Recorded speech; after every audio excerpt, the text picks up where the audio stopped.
back your homes or restore your dead to life. But perhaps I can give you justice in the name of our king.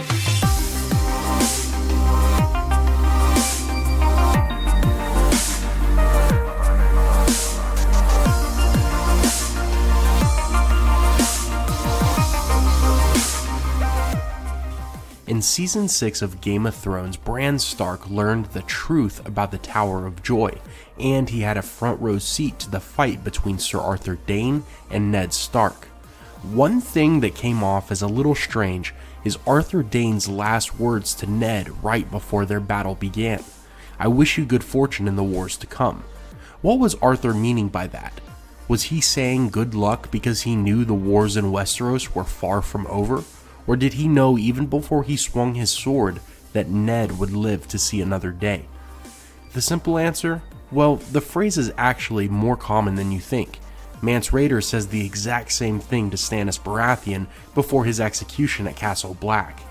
Some fans believe the phrase alludes to something more, and it all stems from a Reddit post from a user called Therapy. Therapy suggests this: Arthur Dayne never planned to defeat Ned Stark. He just couldn't let any of the Stark men find out about Rhaegar and Lyanna's newborn baby. It was a secret so dangerous, Ned was the only one who could be let in on it.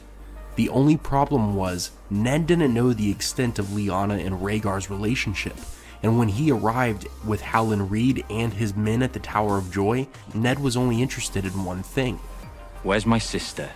If Arthur Dayne would have tried to pull Ned aside, who knows if things would have ended up differently. When we look at the fight, we can see that Arthur plays with Ned. None of his movement seems to represent a person who is really trying to kill his opponent. It's almost as if Arthur is saving Ned for the end, when all of the other Stark men are dead. This would be a great way to ensure Ned stays alive and is let in on the big secret, thus being able to claim baby Jon as his own and take him back north to raise as a bastard.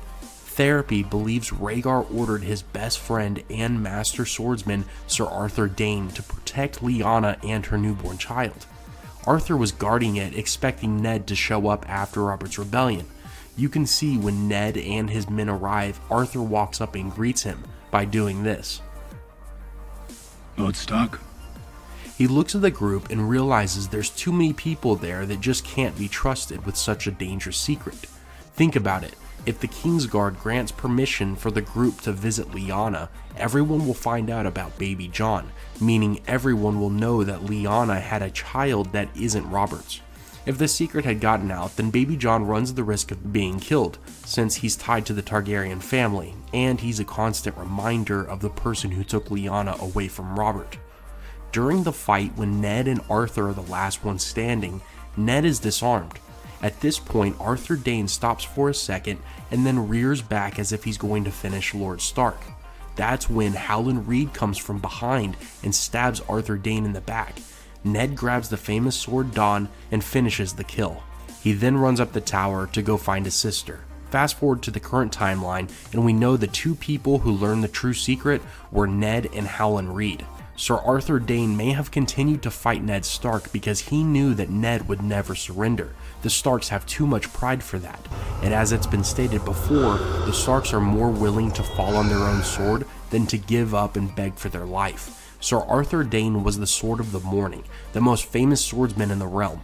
Because of his pride, once the fight started, Arthur basically accepted Ned's fate and decided to give him a real fight. Dayne wished Ned good luck in the wars to come. He said, "And now it begins," to which Ned responds, "No, now it ends." Ned had no idea there was a baby in the tower. He had no clue Lyanna gave birth. Arthur Dayne, however, knew this, and he knew that no matter who died that day, the wars that would sprout from this would go on for many years. One other thing that helps to support this theory is the fact that Arthur was much better with a sword than Ned was.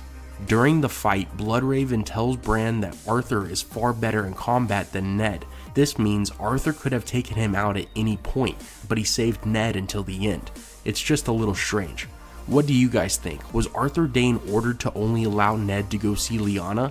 And since Ned showed up with a handful of other men, did the knight decide to just kill them all, ensuring the secret was safe?